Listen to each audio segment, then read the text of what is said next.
Hi, I'm Roland Hanseker, Director for Sustainable Buildings and Cities. Hello, my name is Cristiana. I'm the Built Environment Manager. Hi, greetings from New York. I'm Bill Sisson, Executive Director for WBCSD North America. And I'm Julia Mitic, in charge of communications for the Cities and Mobility Program at WBCSD. We're here today to talk about the Transforming the Built Environment project, which is part of the Cities and Mobility Program at WBCSD. I will start with a question immediately to you, Cristiana. What do you actually mean by the built environment, and what issues is the project addressing? Thank you, Julia. By built environment, we mean the places where we live, we work and thrive. It is our houses, our offices, the school of our children, and the places where we connect. The built environment is a key actor of the economy, a big employer, and real estate is considered an attractive investment, producing safe and steady returns. But it has an important footprint on the environment. It consumes almost half of the world's natural resources, and it's a large CO2 emitter. The world population is growing, and so are our cities. The new urban dwellers will require infrastructure, services, energy, water, and mobility. And we have to provide this sustainably. We have no choice but to make this right. Thank you, Cristiana. So navigating these challenges as well as opportunities that you mentioned, how do we move forward? Or what is your vision for the cities and the built environment of the future? In our Vision 2050, Time to Transform, we depict the built environment as healthy and inclusive living spaces that thrive in harmony with nature. What does this mean in practice? It means that we have to reach a net zero carbon, circular, inclusive, healthy, and resilient built environment. This is the change our members want to make. This is the vision we want to achieve. And how? We need to work together, all actors of the value chain, with cities and citizens. Company cannot reach this vision alone. The built environment is a very fragmented sector with little margins and little knowledge transmission and information flow. We need to work together.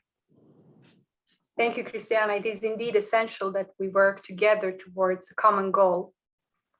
So we've spoken about what you want to achieve. And could you, Roland, tell us a little bit more about how you want to achieve your goals or what you actually do in the project? Thank you, Julia. WBCSD brings together leading companies from the full built environment value chain who want to collaborate to overcome the fragmentation and to change the market dynamics to build more sustainably.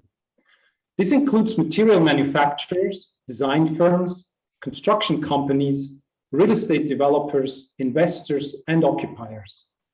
Based on our common vision, we help our members share knowledge and best practice and strengthen the business case for action so that all companies work towards the same common goals. What is very important for us is that we engage with what we call the demand side. These are the end users, the companies, cities, and citizens who drive the demand for offices, factories, logistics centers, housing, and infrastructure, and the investors and developers who finance and develop built assets. We can only transform the built environment as a system if all these players ask for more sustainable outcomes in line with our vision. Our current focus is on two areas: to drive a net zero carbon and fully circular built environment in order to tackle the double 40% challenge. The built environment is responsible today for almost 40% of global energy-related greenhouse gas emissions and 40% of total global resource consumption. First, decarbonization. We help companies work together to achieve a net zero carbon built environment by no later than 2050 through system-wide collaboration. We focus on where the main hotspots of emissions are and who has the biggest influence over reducing them. Our building system carbon framework gives us a holistic view of all CO2 emissions in the system, from emissions associated with the materials for construction and refurbishment of built structures, so-called embodied emissions, to emissions from the energy that is used for heating, cooling, lighting, and appliances, so-called operational emissions. It is important that we focus on reducing emissions over the full life cycle of built structures. The influence is highest at the very beginning of any project, and so we focus on this decision-making process to set requirements for carbon performance from the start of any project. Bill, over to you. Thanks, Roland. You know, with the carbon framework, which you can see here, we've created a common vision and common language that all companies can support. Every company can use it to map where it emits carbon in the system and how it can contribute to the reduction of these emissions. Whether you are a material manufacturer, an architect, a construction company, a developer, or investor, you can use this framework to map your influence over emissions reductions, and you can engage other players upstream and downstream of your value chain to align actions, as your Scope 3 emissions are another company's Scope 1 and 2 emissions. This can be applied at a system level or at a company level, but it is most obvious at a project level. For this, we will shortly issue a series of case studies that account for the full life cycle emissions of selected building projects by providing all the data and making the information available in a very transparent way. Based on this, we will start to better understand how in any project we can drive emissions down and what levers we have to get to net zero. In other words, this framework enables us to show the carbon transactions of a project alongside its cost transactions. We can show how making the changes to the structure, the facades, to the insulation, to the fit outs can reduce carbon emissions along with the use phase and how this impacts cost. Thank you, Bill. So let's have a look at the other key topic for the project, which is circularity. Christiana, over to you. Reducing resource consumption and embrace new virtuous, innovative business model is an economic opportunity the sector cannot miss. Also because in resource-intensive sectors, such as the built environment, reducing consumption of resources can also cut down emissions from materials. This is why we're currently articulating the business case for why building circular. We want to demonstrate the environmental, the social, and the economic value of circular solutions. Promoting this with developers, investors, and financiers. What we consider is not just an improved waste management system. We want to go beyond and also talk about new business models and an holistic approach from design to the end of life of products. Thank you very much, Christiana, for this overview. Roland, our projects at WBCSD are constantly evolving. What are the most important emerging working areas for this project?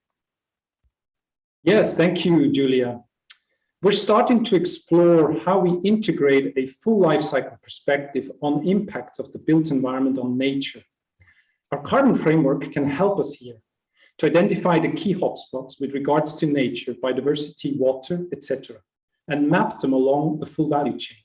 Again, with the purpose to create transparency and a system approach of identifying who has most influence over which impacts and drive change based on a common language as we have now for carbon.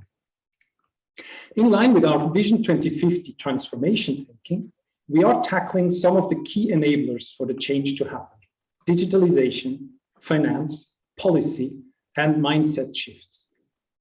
On digitalization, in our recent report, we outlined the actions companies can take to embrace digital strategies to improve sustainability. We are now exploring how we can create a more interactive process all along the value chain so that critical information can be transmitted to improve decision-making in order to overcome the multiple disconnects along the value chain. This would start with carbon and could then be expanded to other issues as well.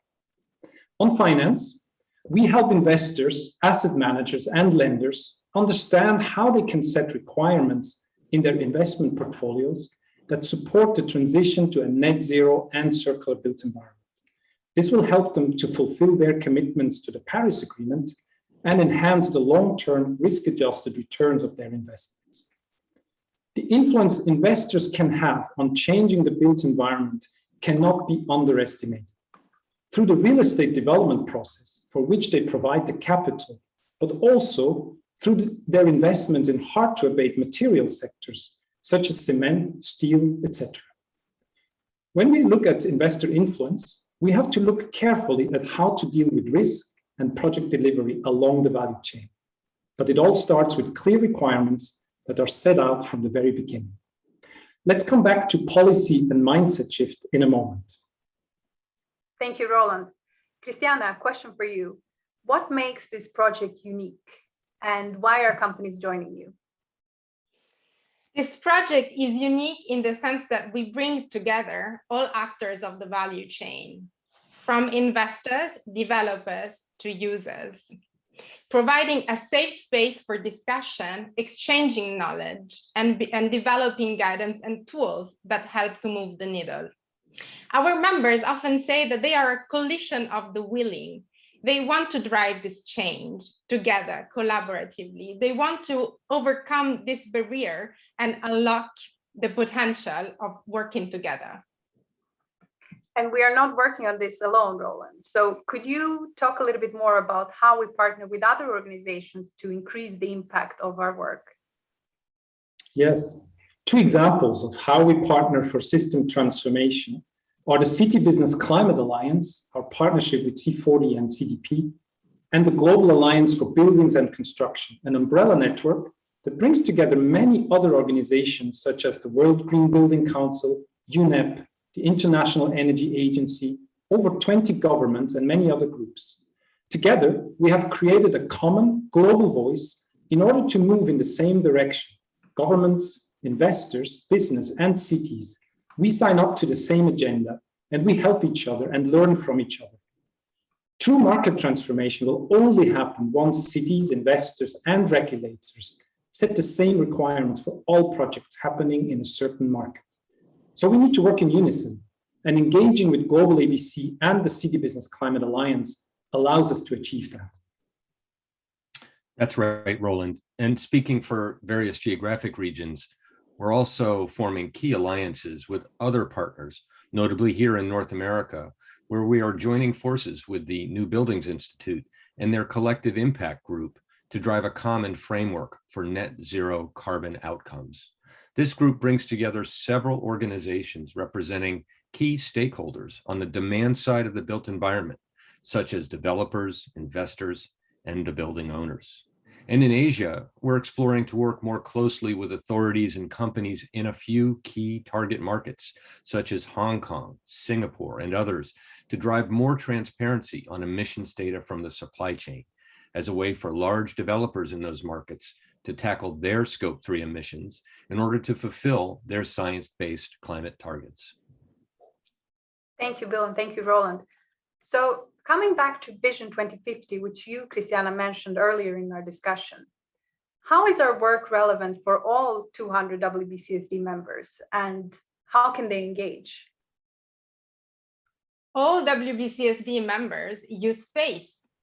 They either own or lease offices, logistics center, or manufacturing facilities.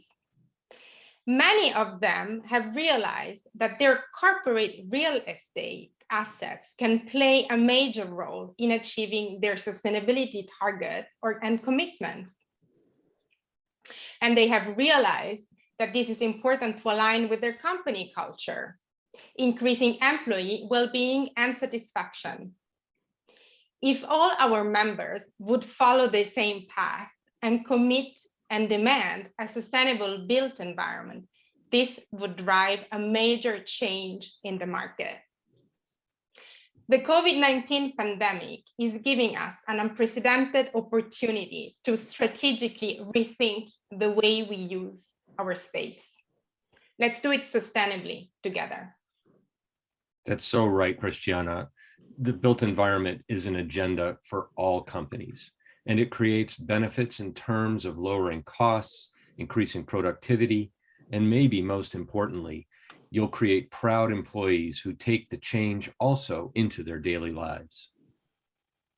Thank you so much. Thank you so much, Christiana, Roland, and Bill, and thank you all for tuning in to this discussion. More information about our work is available on our website, wbcsd.org.